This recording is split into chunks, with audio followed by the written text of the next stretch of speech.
And we're live. Hey, what's up? I am Adam. And I'm Aneesh from the Morning Mess. And this is Riverdale Recap Live every Thursday in the afternoon. A little later today. That's my bad. But we are talking about last night's Riverdale episode, The Great Escape. Oof. And when I saw that at first, I was like, I love Gwen Stefani, and I thought maybe it was a sweet escape moment, but it was definitely very much a great escape. And I was wondering how they were going to top last week's throwback episode to the Breakfast Club, the Midnight Club. But this episode was just full of great editing, great suspense.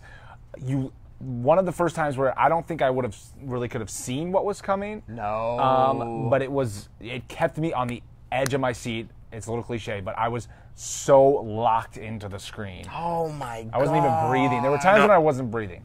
So we have there's so many things that are happening where Veronica is like really figuring out what's going on with Archie and how there's this huge, crazy, weird fight club that's happening, and then she devises this whole plan to get him out.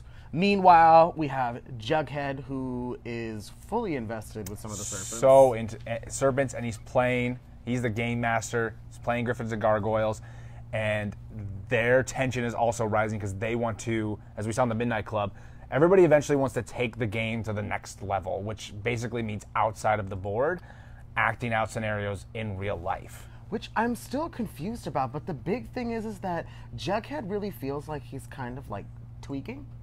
Like he's a little he's taking jumpy. It so personally, and we're gonna talk about what we think Jughead's motives are at the very end.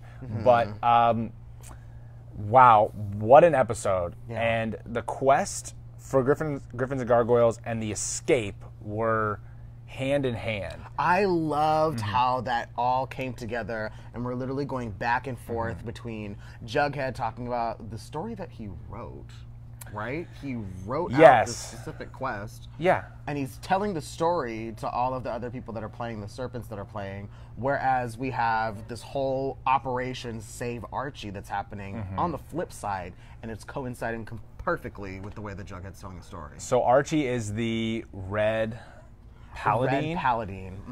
And basically we find out through all this that the Warden is also playing the game. That was the one thing where I was like, okay, clearly this has to all tie in together, but the last scene with the Warden.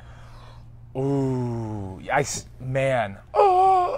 As soon as he said, because Hermione freaking out all about this because she's the mayor. As soon as he said, okay, I'll be right there, I'm like, he's gonna kill himself. It's very wow. It was wild. But the whole theme of it, the whole theme of the last two episodes is explaining that Griffins and Gargoyles is a encompassing Riverdale. It's only Riverdale. Right. And somebody is pulling the strings in this town that is definitely has given this town a supernatural, eerie vibe. And maybe it's all because of Griffins and Gargoyles. Yeah, I mean, it has to be. Oh my God. And I mean, we were concerned about who is the actual master and who's taking and making all of these decisions as far as the game goes. My theory was the Warden. And then clearly... It's not the Warden. It's not the Warden. He's playing. Okay, so normally we do this at the end of every episode of Riverdale Recap Live, but today, wow, Aneesh has got Honestly, and he is feisty today. We're doing it right now. This is Honestly with Aneesh. Honestly, there's a scene. We got it in the promos, and then we got it in the episode where Joaquin goes in and lays a nice one on Archie. And at first I was like, oh my goodness, on the commercials, wow, that's so great. I wonder what's happening with Archie. Where do you fall on the Kinsey scale, boo-boo? But then right when we saw the episode, within a second after that smooch, it goes from smooching to stabbing. Joaquin grabs a knife and just guts Archie real quick in there. And I'm a little confused about why some people think he's saving him, but this is my thing. This is a true honestly. That whole moment right there encompassed every love life experience I've ever had in my life. As soon as a man has kissed me, I felt like I was gutted right after.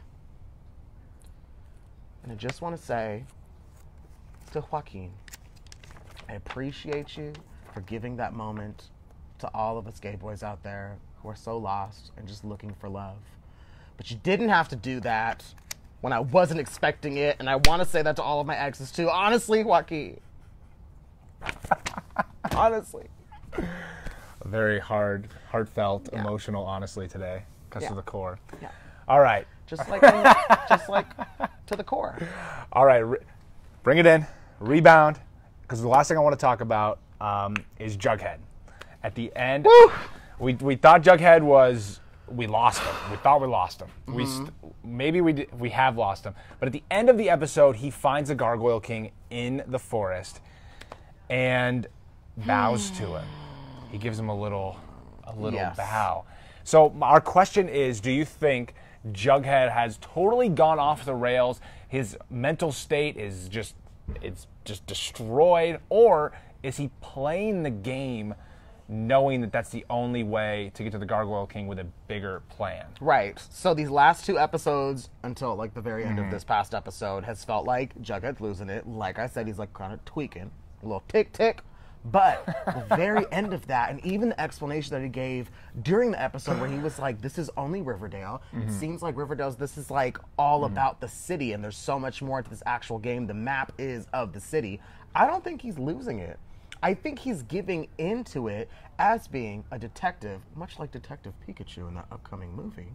And he's trying to figure out what's going on with Riverdale. And in order to do that, he has to make the Gargoyle King believe that he's into this. In other words, Pikachu.